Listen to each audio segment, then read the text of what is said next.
Welcome sa DRS 2.0. Fresh at nagbabagang happenings bang hanap mo? Mga padabarkads man yan o mga trending topics? Pwes, sagutin natin yan. Kaya naman isubscribe nyo na ang ating channel para sa mga nagbabagang balita everyday.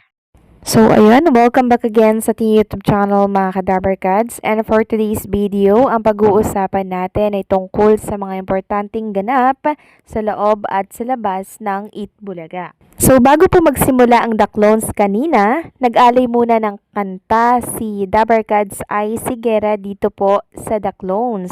Ito po yung bagong kanta ni Ay Sigera na kung saan ay pinopromote nga po dito sa Itbulaga. And syempre, prinomote niya na din po itong upcoming concert ni Ay Sigera by September 12 na kung saan makakasama niya nga po si Gary Valenciano. And syempre, September 13, si Bossing Vic Soto naman po yung kanyang makakasama doon. So, dalawang special guests mga kadabarkads. Ang guest nitong si Ai sa concert niya po sa darating po yan na buwan. And kanina nga po mga kadabarkads, nagulat ang lahat dahil tatlo po ang naglaban-laban dito sa The Clones. Una na dyan si Eric Casimiro na ang ginagaya po ay si Eminem. And syempre, ang pangalawa naman ay si Stephen JC na ang ginagaya ay si Freddie Mercury. At ang pangatlo, si Rowell Kizon na clones po ng Air Supply. So, pares po silang magagaling mga kadabarkads at dahil po dyan, meron tayong tie kanina. Si number 2 and si number 3. Si Stephen JC and syempre itong si Rowell Kizon na clone po ni Air Supply. So, kompleto na po mga kadabarkads ang maglalaban-laban bukas, araw ng Sabado na kung saan ay para yan sa foreign rap and rock clone. Sino kaya ang mananalo sa kanila bukas?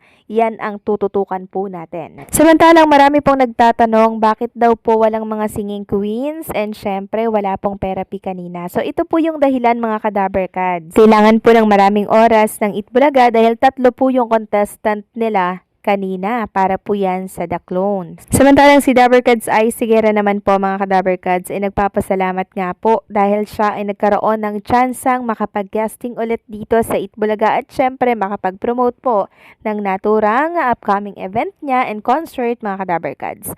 Sabi niya maraming salamat to my Itbulaga family sa isang sobrang saya at punong-puno ng good vibes na tanghali. Maraming salamat rin sa mga nanood online at sa studio.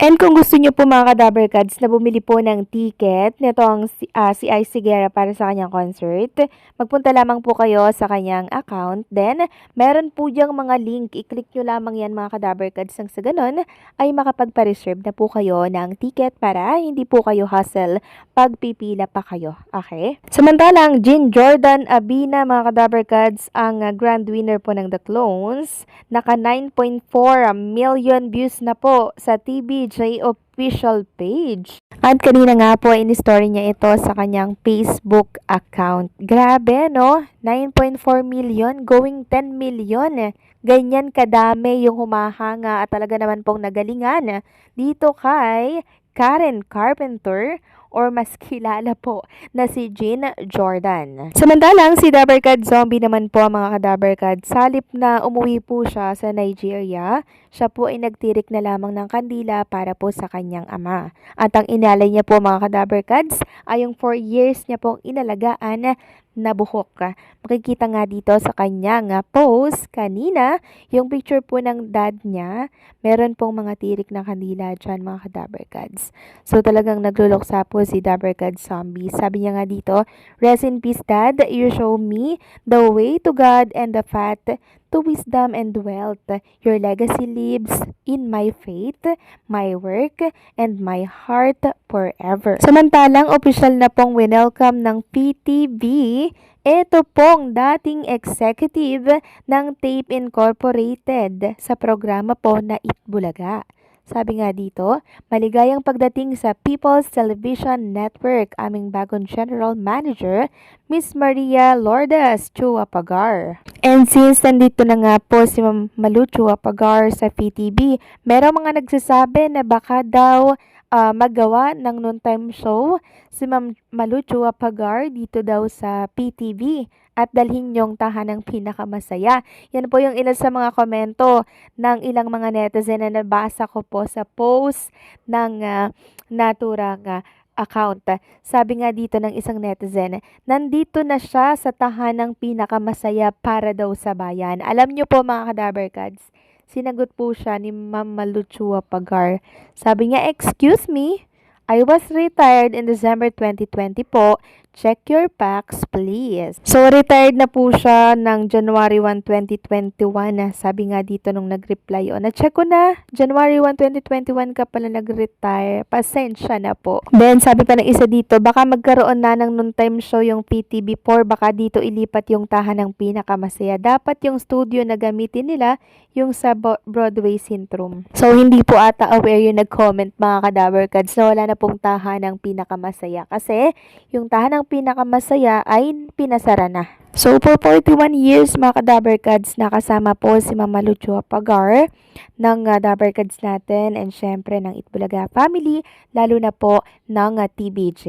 Kaya for sure, malaki po ang maitutulong niya dito po sa PTV. And dapat lang na mapalakas nga po itong network ng gobyerno. 'Di ba?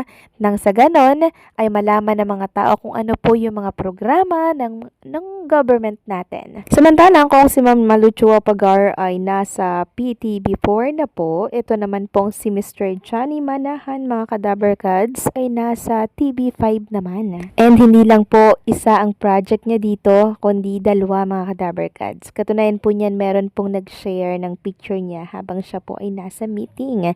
Sabi nga po dito, I first met Mr. M in 2014. That's when I started my showbiz career. It was a screen test for Mirabella, my first role as a bully. I always say hi when I see him in the office or in ASAP, but I never thought I'd get the chance to work this close with him. And earlier today, he was giving us a pep talk while talking or taking a break from rehearsals, and I couldn't help but feel honored to be a part of what's been formed and what's coming, and that through decades of artists has built, he remembers my name. The man, the myth, the legend himself, Mr. Johnny Manahan. By PH premieres August 9 live on the 10th. So, nakaka-excite mga Kadabarkads itong bagong project ni Mr. M dito po sa TV5. Akalain niyo po yun, dating nasa Kalabang Network, ngayon nandirito na po sa TV5. And isang patunay lamang ito na talaga naman pong namamayagpag na ang Kapatid Network. So, paano mga Kadabarkads? Hanggang dito na lamang po ang update natin. Maraming salamat sa patuloy na pagsuporta.